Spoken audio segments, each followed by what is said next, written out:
7h20, vous le connaissez, le rendez-vous juste après le deuxième grand journal de la rédaction de Radio Télé Pays Guyane. L'invité du 7h de Victor Zamit. Ce matin, Victor, vous recevez Maître Christine Charlot. Un congrès pour favoriser les échanges entre des avocats qui travaillent dans plusieurs territoires. Les écoles des avocats d'outre-mer et de Corse sont réunies en Guyane en ce moment. Jusqu'à samedi, des formations et des interventions sont organisées autour du thème « L'avocat, acteur d'une justice efficace » avec des professionnels qui viennent donc de Guadeloupe, Martinique ou même Réunion. Objectif, faire de la formation donc sur beaucoup de sujets. Droit de la famille, défense des étrangers ou même procédure pénale, mais aussi donc renforcer les liens entre des avocats qui travaillent à plusieurs centaines, voire milliers de kilomètres les uns des autres. Pour en parler, la bâtonnière de Guyane, Christine Charlot, est notre invitée ce matin. Bonjour. Bonjour aux auditeurs de Radio Pays. Et merci beaucoup d'avoir accepté notre invitation. Bienvenue Christine Charlot. Déjà, c'est quoi ce congrès ? Je crois que le dernier, il avait eu lieu en Martinique. Cette fois-ci, c'est ici sur le territoire. Pourquoi en Guyane ? Pour dire et pour parler de quoi finalement ? Alors pourquoi en Guyane ? C'est la 4e édition du congrès des écoles des avocats d'outre-mer et de Corse. Donc l'idée a émergé il y a 4 ans.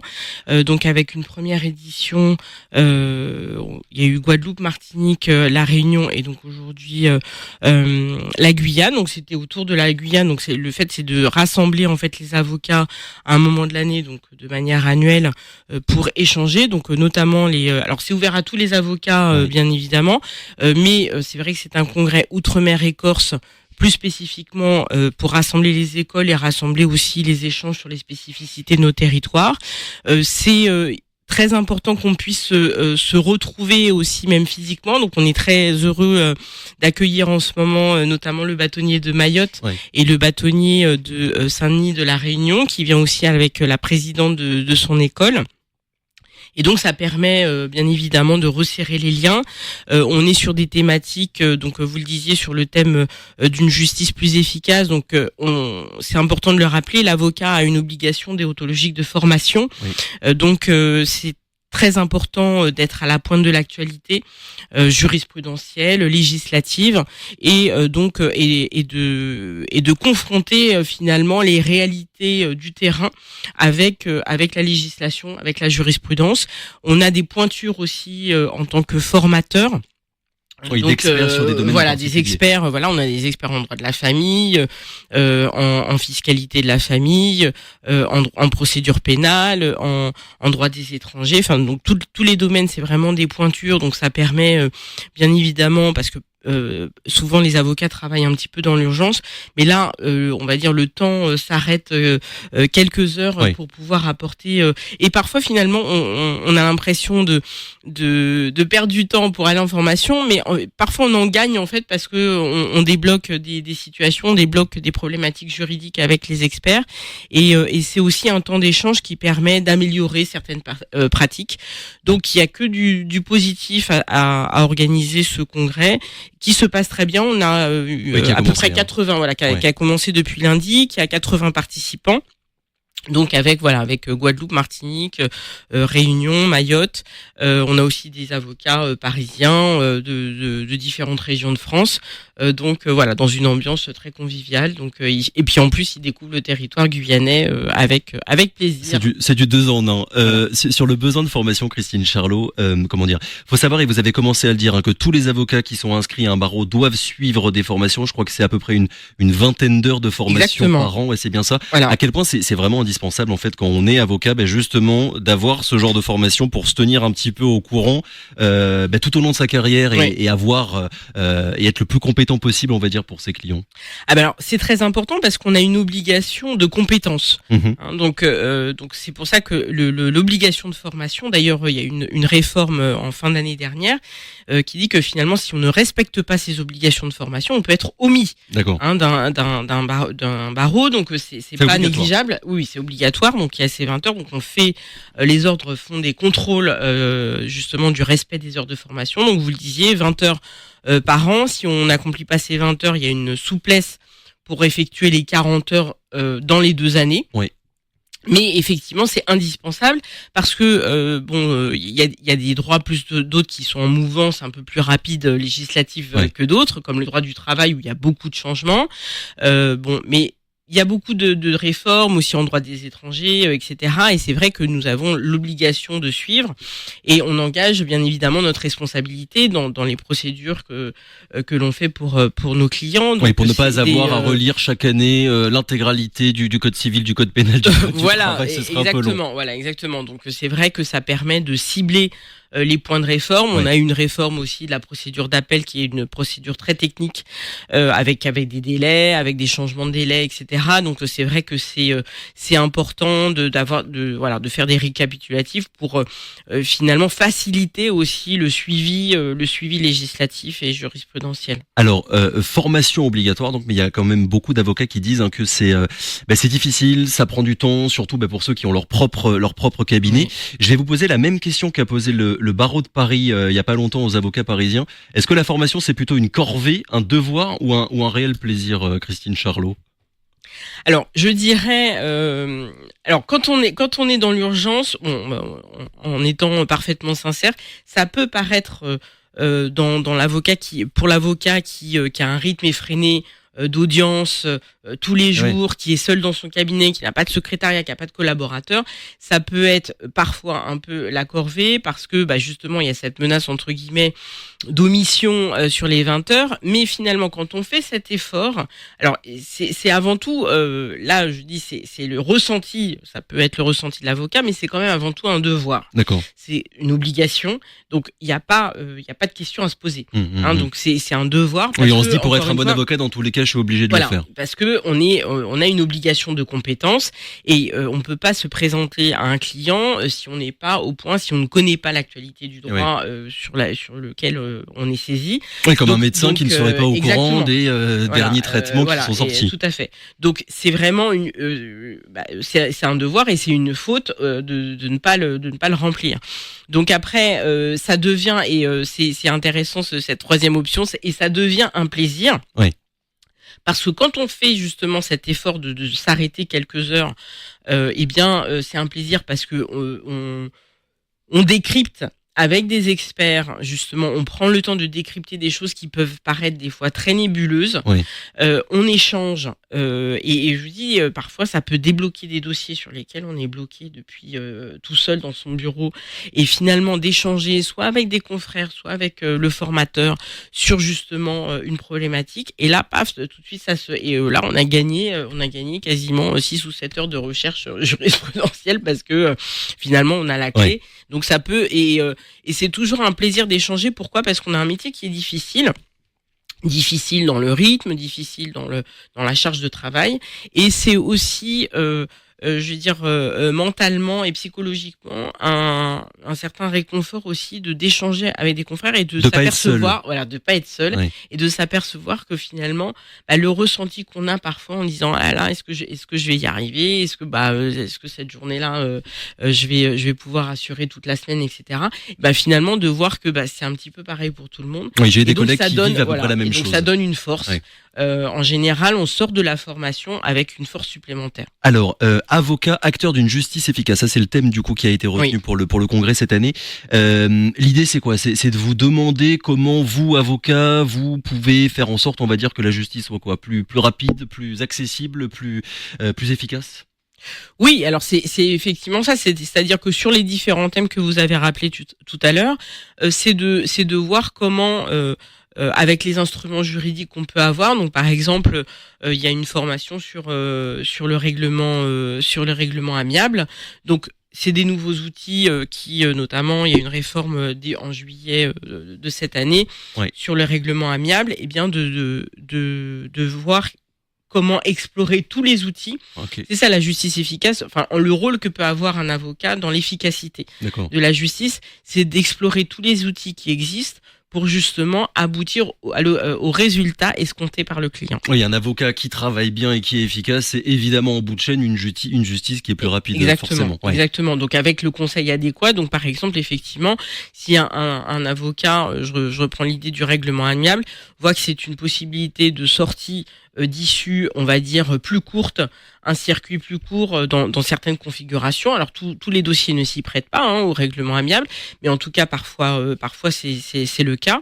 Et bien finalement ça peut être, on peut gagner peut-être 6 mois, 1 an de procédure parce que finalement on a bien orienté le dossier. D'accord. Il y a beaucoup de sujets qui sont au programme: droit de la famille, droit du dommage corporel, droit de la sécurité sociale. J'ai pas fait la liste complète parce que c'est assez long. Et alors passage obligé aussi en ce moment. J'ai l'impression que dès qu'il y a un congrès ou en colloque, on parle d'intelligence artificielle. Oui. Vous parliez de nouveaux outils il y a quelques instants, Christine Charlot. À quel point l'IA est en train aussi de bousculer votre métier d'avocat finalement? Alors l'IA, c'est très important d'être formé et finalement conscient de ce que permet l'intelligence artificielle. Voilà, de ce que permet l'intelligence artificielle et aussi des limites. Oui. C'est important parce que on est dans une ère aussi de protection des données. Oui. Donc ce que l'IA peut justement générer en termes de protection des données, et justement déborder et être incompatible aussi avec la protection des données. L'IA est capable, et c'est là aussi, c'est un outil qui est très intéressant et qui peut faire gagner beaucoup de temps de travail. Néanmoins, le contrôle et la vigilance est essentiel parce que, par exemple, l'IA est capable de créer des décisions juridiques. D'accord. Judiciaire. Ouais. Donc il y a j'ai une consoeur qui me racontait que elle s'était rendue compte dans des conclusions adverses que finalement il y avait 4 jurisprudences qui étaient citées qui n'existaient pas. Oh. Voilà. Donc c'était l'intelligence artificielle qui les avait inventées. Qui les avait nécessairement donc avec une date, avec une juridiction, avec un numéro de référence, et donc et forcément qui collait parfaitement à la situation de la partie adverse pour argumenter sa position. Et finalement, elle s'est rendue compte que non, c'était et donc c'est là où l'avocat doit être vigilant. C'est là où l'intervention de l'humain, bien sûr, est importante. C'est-à-dire qu'on peut plus dire, maintenant c'est l'IA peut tout faire, etc. Ça peut être un gain de temps si c'est bien utilisé, d'où la nécessité d'être formé, d'être bien formé, de savoir comment l'utiliser pour justement éviter les déviances, éviter les pièges de j'ai trouvé une jurisprudence, mais en fait cette jurisprudence n'existe pas. Ouais, il faut pas oublier que c'est un outil et il faut savoir s'en servir, connaître évidemment tous les avantages, mais aussi toutes les limites. Vous parliez de protection de données il y a quelques minutes, Christine Charlot. Il y a aussi un vrai sujet sur faire attention à ne pas mettre en ligne, à ne pas uploader dans je ne sais quelle intelligence artificielle comme ChatGPT des informations personnelles, sensibles, parce qu'on ne sait pas à la fin comment est-ce qu'elle pourrait être utilisée. Voilà, donc c'est pour ça que là aussi, dans la limite, c'est-à-dire qu'il faut faire extrêmement attention d'anonymiser l'ensemble des documents qui sont téléchargés éventuellement sur le site, sur un logiciel IA. Donc c'est vrai que maintenant il y a la plupart des documentations juridiques qui sont connues de la place, comme LexisNexis, etc. Ils ont tous une partie intelligence artificielle, mais ça n'exclut pas cette vigilance. Et effectivement, nous, on a l'obligation aussi d'être conforme à la réglementation RGPD pour justement, comme vous le disiez, éviter toute fuite et retransmission de données qui nous échappent complètement sur le web. Sur le format du congrès, je le disais, donc ce sont les écoles des avocats d'outre-mer et de Corse qui organisent l'événement. Donc il y a la Guyane, la Martinique, la Guadeloupe, Réunion, Mayotte et la Corse. Pourquoi tous ensemble, Christine Charlot? C'est quoi l'intérêt de réunir des écoles d'avocats qui travaillent dans des territoires différents finalement? Alors, on se regroupe par rapport à cette spécificité outre-mer et Corse où effectivement on a des problématiques. On est des territoires pas très grands. On a aussi des spécificités outre-mer et qui sont parfois communes aussi avec la Corse, d'où cette idée de rassembler l'outre-mer et la Corse. Donc après, c'est vrai que l'idée de ce congrès, donc chaque année le lieu du congrès change. Donc aujourd'hui, c'est l'école des avocats de Guyane qui qui organise, enfin qui reçoit.